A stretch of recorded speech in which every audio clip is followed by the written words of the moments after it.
En Argentina existen casos que, pese a ser muy oscuros, con el tiempo fueron olvidados. Hoy en la parte 12 de esta serie vamos a conocer algunos casos que seguramente te van a dejar pensando. Argentina, un país con buena gente. En el año 1988 nació una nueva banda de rock llamada El Otro Yo, fundada principalmente por los hermanos Cristian Aldana en voz y guitarra y María Fernanda Aldana como bajista y también vocalista. Estos eran oriundos de la localidad de Temperley, zona sur del Gran Buenos Aires. Desde el inicio la banda decidió apostar por un camino totalmente independiente. Es decir que mientras muchas otras bandas buscaban firmar con un sello discográfico, ellos hacían exactamente lo contrario, grabando sus propios discos y distribuyéndolos sin el apoyo de grandes compañías. Incluso llegaron a crear su propio sello, Besótico Records, desde donde también impulsaron a otras bandas emergentes. Ahora su música mezclaba elementos del grunge, punk rock, rock alternativo, noise rock, shoegaze y rock experimental. Tenían influencias marcadas de bandas como Nirvana, Pixies, Sonic Youth, The Cure y The Smashing Pumpkins. Esto en una época donde el rock nacional estaba dominado por estilos más tradicionales. Durante los años 90 fueron considerados uno de los grupos que encabezó el llamado nuevo rock argentino, junto a bandas como Babasónicos, Los Brujos, Masacre, Juana la Loca y Peligrosos Gorriones. Este movimiento renovó la escena del rock nacional incorporando influencias del rock alternativo internacional, pero su gran salto llegó en 1999 cuando lanzaron el disco titulado Abre Caminos. El mismo contaba con canciones como 69, No me importa morir, Lo de adentro y La música. Canciones con las cuales empezaron a sonar en MTV Latinoamérica y en las principales radios de rock. Comenzaron a realizar giras por Argentina, Chile, Uruguay, México e incluso Estados Unidos. El éxito los llevó a tocar en lugares cada vez más grandes, llegando a presentarse en el Estadio Obras Sanitarias, considerado durante décadas el templo del rock argentino. Y es que para cualquier banda de rock nacional llegar a Obras era una señal de consagración, o de al menos haber alcanzado un lugar importante dentro de la escena. Y si bien no llegaron a ser una banda de nivel masivo como Soda Stereo o Los Piojos, dentro del circuito alternativo llegaron a ser una banda de enorme prestigio. Y así continuaron durante muchos años, lanzando álbumes y realizando giras. Pero toda esta historia de éxito estaba a punto de cambiar. En abril de 2016 todo iba a cambiar para El Otro Yo, pero principalmente para el cantante Cristian Aldana, ya que comenzaron a aparecer publicaciones en la red social Facebook de mujeres que afirmaban haber sido víctimas de abuso sexual por parte de Cristian cuando eran menores de edad. Incluso se creó una página llamada Víctimas de Cristian Aldana, donde distintas jóvenes empezaron a compartir sus testimonios. Algo llamativo fue que muchas de ellas no se conocían entre sí, pero describían patrones muy parecidos. Casi al mismo tiempo, una situación similar se estaba llevando a cabo con Miguel Popolo, cantante de la banda de rock La Ola que quería ser Chau, quien había sido acusado de violar a por lo menos 3 mujeres, y cuyo caso había explotado en los medios. En este punto, desde El Otro Yo tomaron la decisión de publicar un mensaje en forma de repudio contra Popolo, manifestando su rechazo a la violencia contra las mujeres. Pero esta publicación, lejos de generar empatía, terminó desatando el inicio del fin para la banda, ya que numerosos usuarios comenzaron a responder recordando las acusaciones que ya circulaban contra Cristian Aldana, cuestionando que la banda hablara de otro caso mientras guardaba silencio sobre el suyo. En ese contexto, muchos de los comentarios en redes comenzaron a ser eliminados, lo que generó aún más repudio. Así que durante el mes de mayo de 2016, lo que había comenzado en redes sociales llegó rápidamente a la justicia. Previamente, a fines de abril, se presentó la primera denuncia formal, y pocos días después otras mujeres decidieron denunciar en conjunto. Y el 6 de mayo de 2016 el Ministerio Público Fiscal informó oficialmente que se había abierto una investigación por presuntos delitos de abuso sexual agravado y corrupción de menores. La noticia fue devastadora para la banda. Muchos recitales comenzaron a cancelarse. Festivales y salas dejaron de contratar a El Otro Yo debido a la presión pública y el avance de la investigación. La imagen del grupo quedó profundamente dañada en muy poco tiempo. El primer hecho fue en una situación de una orgía, que éramos todas menores. Fue en el año 2002, yo tenía 14 años. La primera ocasión que estuve con él, tenía 14 años y era la segunda vez que lo veía. Iba a su casa. Fui después de la escuela. Me ha dicho de vendarme los ojos y que vaya gateando desde una punta hasta donde estaba él. Como bueno, ya estoy acá, lo tengo que hacer. Durante esos meses también comenzaron a llevarse a cabo algunas manifestaciones feministas en contra de Cristian Aldana, y fue durante el marco de una de estas que el cantante decidió aparecer vestido de monja con una guitarra para ponerse a cantar en forma de respuesta o de provocación según como lo quieran ver. La música salva vidas. La música salva. Muchas gracias, chicos. ¡Viva la verdad, ¿no? ¿Verdad? Verdad y justicia. Cristian, ¿no sentís esto como una provocación? Feminazis. Son como esquintas. Basta de la palabra abuso. ¿Qué se saca, loco? ¿No te parece una provocación? ¿A qué vinieron acá? Él es el violento que viene acá. 7 denuncias, estamos más Cristian, en la ¿no te plaza, parece vos una estás acá. provocación? ¿Viste a provocar? ¿Sabía que violar mujeres provocar? Feminazis. Hipócrita. Lo único que tenés para decir.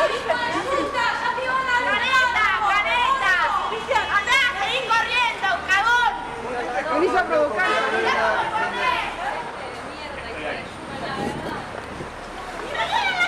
Whisky.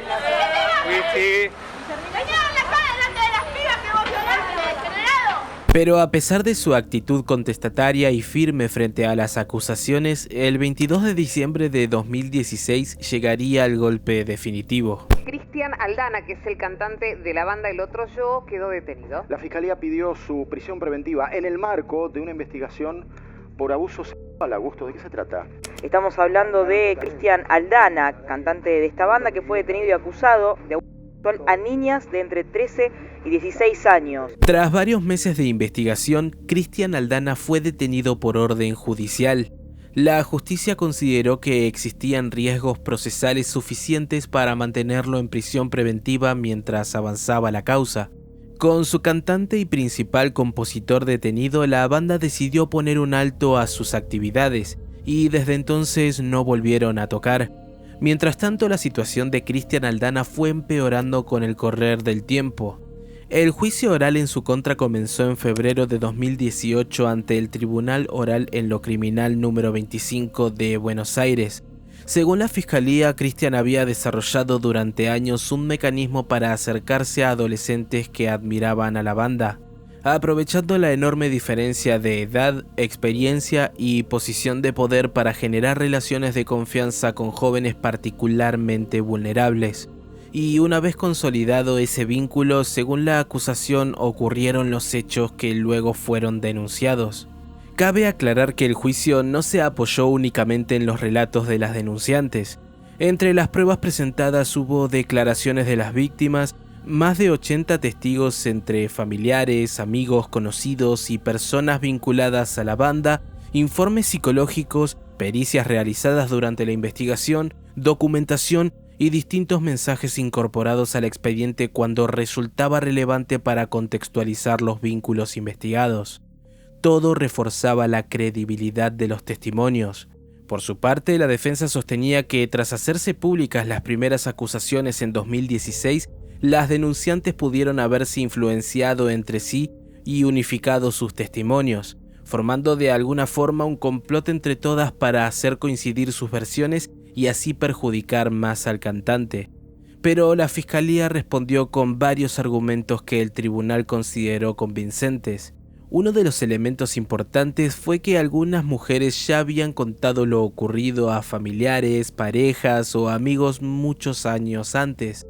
Esos allegados declararon como testigos y confirmaron que conocían estas historias desde tiempo atrás, Incluso una de las denunciantes había intentado realizar una denuncia penal alrededor del año 2011, es decir, varios años antes de que estallara el caso públicamente. Eso debilitó la idea de que todos los relatos hubieran nacido a partir del movimiento en redes sociales. Por otra parte, los jueces señalaron que varias de las denunciantes describieron aspectos muy similares del modo en que Cristian Aldana se vinculaba con ellas. No era solamente que todas denunciaran al mismo músico, sino que aparecían coincidencias sobre la forma de conocerlas, el tipo de vínculo que construyeron, la diferencia de edad, determinadas dinámicas de control y manipulación y el contexto en que ocurrieron los hechos. Durante el juicio, Cristian Aldana comenzó a denunciar que no le habían permitido presentar pruebas para su defensa y que su abogado de confianza había sido apartado de forma arbitraria para ponerle en su lugar a una abogada de oficio y sin conocimiento del caso para continuar con su defensa. Según Cristian, le habían dicho que su abogado había renunciado, pero fue el mismo abogado quien lo salió a desmentir, así como también mencionar que el juicio no estaba siendo justo. El tribunal que actualmente lo juzga no es imparcial, no muestra siquiera la apariencia de serlo porque lo hostiga y lo maltrata de una manera que es impropia de un tribunal de justicia, impropia de un sistema de justicia en un Estado de Derecho democrático y que yo no he visto en mis más de 30 años de ejercicio de la profesión. Le han quitado las pruebas, le han privado de tener su abogado de confianza, lo han excluido de la sala por el solo hecho de querer intentar hablar, no lo dejan asistir porque lo echan de la sala cuando quiere hablar, no lo dejan intervenir. Usted, señor fiscal, conoce la ley y sabe que es mi derecho elegir a mi abogado defensor. Discúlpeme, señor. Está dentro de las garantías señor, discúlpeme. Constitucionales y defensa en juicio. No, es una cuestión técnica. Y además, usted no hace respetar la ley. Señor, si insiste, avala que la ley se viole y lo recurso. Eso es lo recurso fiscal. Si no, discúlpeme, también la ley establece en el artículo 380 que usted puede hablar, pero el presidente, en este caso yo, va a impedir todo lo que no considere que sea adecuado. Lo último que ha hecho el tribunal y que realmente excede todo límite en la arbitrariedad y en el abuso del derecho, han echado al público.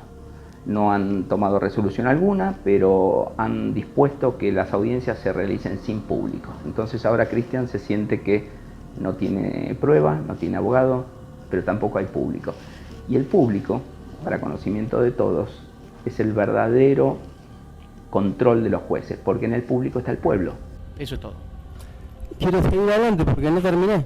Usted no está contando el derecho a la palabra. Es inconducente. No acaba de terminar, no me dejan terminar de hablar.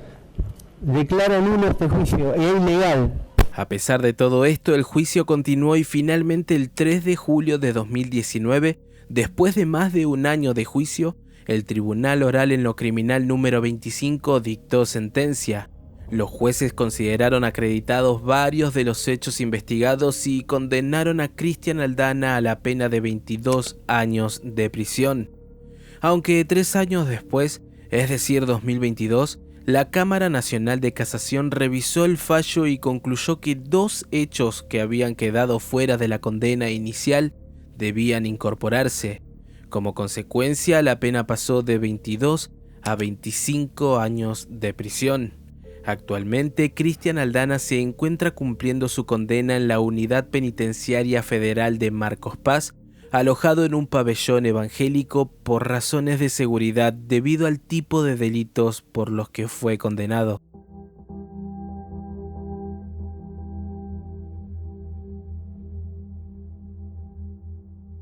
El miércoles 17 de septiembre de 2025 por la mañana, la escuela Barrio Ejército de los Andes, ubicada en la provincia de San Juan, recibió una llamada de forma anónima alertando sobre la supuesta presencia de una bomba dentro de sus instalaciones. Ante este llamado, las autoridades se vieron obligadas a activar el protocolo de emergencia, procediendo a la evacuación inmediata de todos los alumnos, docentes y personal no docente hacia la calle. Policías y la brigada de explosivos de bomberos acudieron rápidamente para inspeccionar minuciosamente cada rincón del edificio escolar, pero afortunadamente no encontraron nada. Todo había sido producto de una falsa alarma. A la mañana siguiente, es decir, jueves 18, el llamado volvió a producirse y nuevamente ocurrió todo lo antes mencionado. Y es que por más que exista un antecedente de una llamada con una falsa alarma, cuando se trata de temas tan delicados, sí o sí debe activarse el protocolo para prevenir. Pero como era de esperarse, nuevamente se trató de una falsa alarma. Ahora, el punto cúlmine de esta parte de la historia llegaría a la mañana siguiente, es decir, viernes 19 de septiembre, cuando un tercer llamado llegó al colegio nuevamente con una amenaza de bomba. Pero en esta ocasión las autoridades tomaron la decisión de movilizarse de forma masiva para dar con la ubicación del responsable de las llamadas. Rastrearon antenas y celdas de telefonía celular y luego de localizar la ubicación del responsable ordenaron allanamientos de urgencia en la zona residencial cercana a la escuela. Y ese mismo viernes lograron detener a la persona detrás de esto. Se trataba de un joven de 19 años de edad en aquel momento.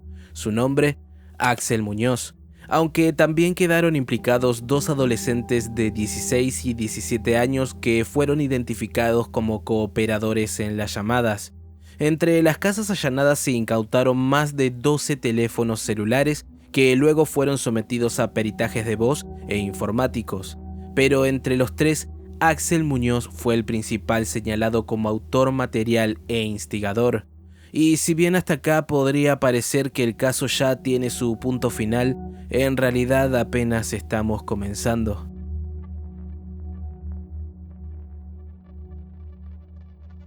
Verán, cuando el rostro de Muñoz comenzó a salir en diferentes medios acompañado de la noticia de su detención, comenzó a surgir la indignación de la gente. Y es que tiempo atrás esta persona ya había tenido problemas judiciales. Así que retrocedemos un año en el tiempo y nos remontamos al 17 de febrero de 2024 en el departamento de Rawson, San Juan. En aquella época Muñoz tenía una marcada enemistad y rivalidad con otro joven cuya identidad se mantiene en reserva. Ahora Muñoz guardaba un rencor constante con este joven debido a diferencias personales que jamás lograron resolver. Así que comenzó a planificar un acto de venganza, pero esta vez atacando a la hermana menor del otro joven, una chica de 15 años en aquel momento. Axel Muñoz buscaba provocar un daño irreparable a quien veía como su enemigo, y para esto decidió meterse con uno de sus seres más preciados. Así que un día a la salida del colegio, Muñoz interceptó de forma violenta a la menor en la vía pública. Según quedó acreditado, el agresor atacó a golpes a la joven propinándole cortes menores utilizando un cuchillo. Además cometió actos de abuso sexual simple al ejercer tocamientos e intimidación física. Pero por si esto fuera poco, durante el mismo ataque Muñoz procedió a realizar exhibiciones obscenas delante de la menor, mostrando sus genitales para humillarla y potenciar el daño psicológico. Y eso sin contar que posterior a este día, el agresor siguió acosando a la joven de forma sistemática. Días después, la familia de la menor radicó la denuncia formal y la policía logró detenerlo a fines de febrero de 2024. Tras ser capturado, se le dictó prisión preventiva mientras se instruía la causa, la cual llegó a juicio en abril de 2025, y ese mismo mes Axel Muñoz fue declarado culpable de abuso sexual simple, lesiones leves, exhibiciones obscenas y desobediencia judicial. Aunque los tres magistrados del tribunal rechazaron el pedido de 10 años de prisión efectiva y en su lugar decidieron beneficiarlo con una pena en suspenso. Finalmente, Muñoz fue condenado a 3 años de prisión condicional y recuperó la libertad bajo pautas de conducta. Y sí, puedo imaginar lo que estarán pensando en este momento. Intenté averiguar la identidad de los jueces para que la gente pueda saber quiénes fueron los responsables de ayudar a este delincuente, pero no encontré fuentes confiables que confirmen sus identidades, y a riesgo de terminar exponiendo a las personas equivocadas, decidí simplemente no arriesgar, aunque me parece que mínimo estas personas deberían salir a brindar explicaciones al público. Pero esto no termina acá, porque ahora volvemos a dar otro salto temporal. Hasta el momento sabemos que en 2024 Axel Muñoz atacó, lastimó y abusó de una joven de 15 años. En el 2025, como mencionamos al inicio, emitió 3 llamados con amenazas de bomba a un colegio, hecho por el cual no recibió ninguna pena, a lo sumo una multa. Pero es así como llegamos hasta el presente año 2026 y al presente mes de julio. A principios de este mes, Muñoz, ya con 20 años de edad, localizó nuevamente a su víctima, a aquella adolescente hermana del otro joven que él veía como su enemigo y rival, esto incumpliendo con las órdenes de restricción de acercamiento. Pero esta vez Muñoz no actuó solo, decidió ejecutar el ataque junto a 2 o más personas según lo acreditado. Una vez acorraló a la adolescente utilizando la fuerza física y armas blancas para anular cualquier tipo de defensa, Muñoz volvió a cometer abuso sexual agravado. Y durante todo este calvario el delincuente le advirtió explícitamente a la joven que atentaría contra su vida y la de su familia si volvía a denunciarlo. Pero a pesar del terror infundido, la menor logró relatar lo sucedido a su entorno familiar y nuevamente erradicaron la denuncia. Y la víctima logró describir detalladamente el abuso brindando su declaración en cámara Gesell.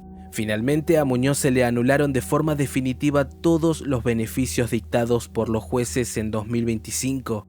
Se le dictaron 90 días de prisión preventiva efectiva y fue trasladado directamente al Servicio Penitenciario Provincial de San Juan, donde esperará el nuevo juicio oral, donde esta vez la Fiscalía solicita una pena unificada de cumplimiento efectivo que podría superar los 15 años de cárcel.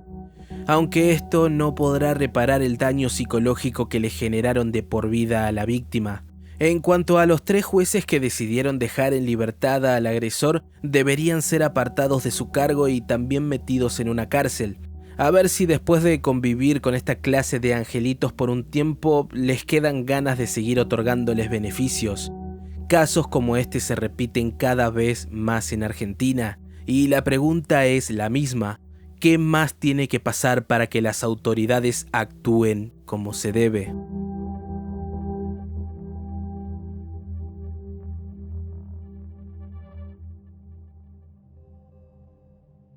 El caso de Leo Venegas es sin lugar a dudas uno de los casos más impactantes que ha dado Internet en Argentina. Una historia que comenzó con un joven apasionado por el rap que soñaba con hacerse un lugar en la escena del hip hop nacional, pero que terminó convirtiéndose en un monstruo. Venegas nació el 8 de diciembre de 1990 en Ushuaia, aunque prácticamente toda su infancia y adolescencia transcurrieron en Concordia. Alrededor del año 2003, cuando tenía unos 12 o 13 años, comenzó a acercarse a la cultura hip hop como b-boy, practicando breakdance, y paralelamente se interesó por disciplinas muy asociadas al movimiento urbano de entonces como el skate y el snowboard. Pero no fue sino hasta el año 2008 cuando llegó su punto de partida, formando el grupo 3 Fulanos junto a 2 amigos más, y en apenas 2 años este grupo logró conseguir una presencia muy fuerte en el rap argentino independiente. Por ejemplo, llegaron a tener miles de reproducciones en la extinta red social MySpace, decenas de miles de vistas en YouTube, que a día de hoy puede parecer poco, pero en el 2009 o 2010 eran cifras importantes. Lograron tener una de las comunidades de Facebook más grandes del rap en ese momento, colaboraciones y concursos que le dieron aún más visibilidad. Pero esto no iba a durar mucho. El grupo se terminó separando apenas 2 años después en pleno crecimiento. Es a partir de esta separación que Leonardo Venegas decide iniciar su carrera solista bajo el nombre de Ácido MC, buscando un estilo más personal como rapero, productor y compositor. Su primer lanzamiento fue Rap al 100%, publicado en YouTube a fines de 2010. No puedo poner su música por temas de copy, pero es llamativo lo parecido que salió a Santi Maratea en la portada. A los pocos meses lanzó el videoclip del tema Punto Final, que fue el primer gran salto de popularidad. Superó rápidamente las 100.000 reproducciones, algo poco común para un rapero independiente argentino de esa época. Para el 2014 lanzó una de sus canciones más recordadas titulada Ella no sabía, cuya letra buscaba concientizar sobre el grooming. Un año después, es decir, 2015, Leo Venegas notó el crecimiento de YouTube y comenzó a publicar contenido que iba más allá de la música. Vlogs, Bromas, desafíos, reacciones y contenido de entretenimiento conformaban la nueva etapa en su vida, al mismo tiempo que su audiencia comenzó a cambiar. Ya no solo llamaba la atención del público del rap, sino que comenzó a atraer miles de adolescentes que nunca habían escuchado sus canciones. Es a partir de este punto que logra tener una explosión de popularidad que lo llevó a ganarse el cariño de miles de jóvenes. Y así continuó durante algunos años, pero pronto toda esta historia de éxito estaba a punto de tornarse oscura.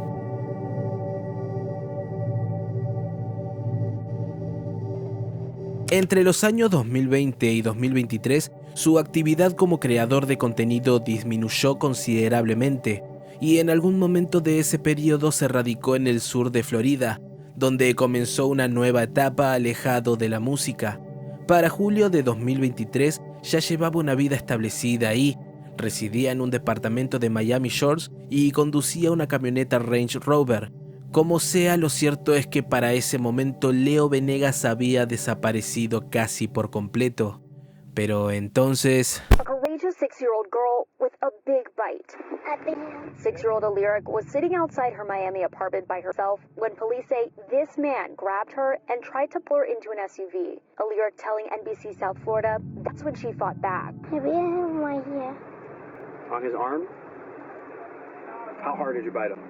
Real hard. After the bite, the man eventually gave up. And then he threw me on the floor, started running back to his car, and left. Police say the 6-year-old and her siblings noticed a white SUV parked nearby earlier. I didn't know because we never seen no white and black car. After reviewing surveillance camera footage, authorities spotting a man and the car matching the description lurking around the apartment building before the attempted abduction and then fleeing. Using street cameras and a license plate reader, police tracking down and arresting 33-year-old Leonardo Venegas, according to an official police press release. He was arrested without bond on kidnapping and child abuse charges. El 6 de julio de 2023, cerca de las 8 de la noche, una niña de 6 años se encontraba jugando con otros chicos en el patio de un complejo de departamentos ubicado en Little Haití, Miami. En un momento, los otros chicos que acompañaban a la niña entraron a la casa, quedando ella sola sentada en unas escaleras en el exterior. Es ahí que la camioneta Range Rover que conducía Leo Venegas aparece en escena, ingresando al complejo de departamentos y estacionando cerca del edificio. Pero el momento más estremecedor llegó cuando Venegas descendió del vehículo, se acercó a la niña y la sujetó del brazo intentando llevársela contra su voluntad. La primera reacción de la niña fue resistirse, pero Venegas la levantó en brazos para intentar alejarla aún más del lugar. Pero la niña se defendió mordiéndole en un brazo y así logró que éste la suelte y vuelva corriendo a su vehículo para escapar del lugar. Mientras tanto, la niña acudió a sus familiares, quienes rápidamente llamaron a la policía.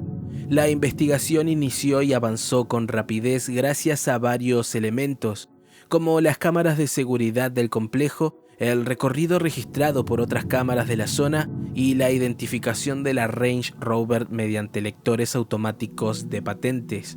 Con estos datos, los detectives identificaron a Leonardo Venegas como principal sospechoso. 2 días después, el 8 de julio de 2023, detectives de la Unidad Táctica de Robos de la Policía de Miami localizaron y arrestaron a Venegas. Fue acusado de secuestro y abuso infantil. En cuanto a su defensa, intentaron sostener que no existió intención de secuestrar a la niña y pidió al jurado que analizara el caso más allá del impacto emocional de las imágenes. Argumentaron que Venegas trabajaba como agente inmobiliario y frecuentaba distintos barrios de Miami por cuestiones laborales, además de asegurar que las imágenes de video captadas no permitían demostrar de forma concluyente cuál era su intención. Pero a pesar de esta estrategia, el juicio se realizó en junio del presente año 2026. Las pruebas y el testimonio de la niña fueron contundentes contra Venegas y tras escuchar a ambas partes, el jurado deliberó durante pocas horas. Finalmente, el 13 de junio, el jurado declaró a Leonardo Venegas culpable de intento de secuestro de una menor de 6 años y de abuso infantil. La decisión fue unánime. Leo Venegas fue condenado a 25 años de prisión. Además, Una vez que se cumpla su condena deberá permanecer bajo 15 años de libertad supervisada, una modalidad similar a la libertad condicional. Leo Venegas tuvo éxito en lo musical y también en su carrera como youtuber, pero increíblemente aquel rapero que alguna vez cantó contra el abuso infantil terminó recibiendo 25 años de prisión justamente por cometer ese mismo delito.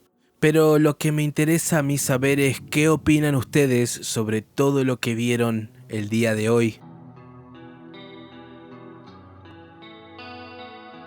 Existen muchísimos casos que quedaron fuera de esta parte 12, pero dependerá del apoyo que le brinden a este video y de sus comentarios para saber si quieren que continuemos con la serie. Pueden seguirme en Instagram, donde aviso cada vez que publico un nuevo video.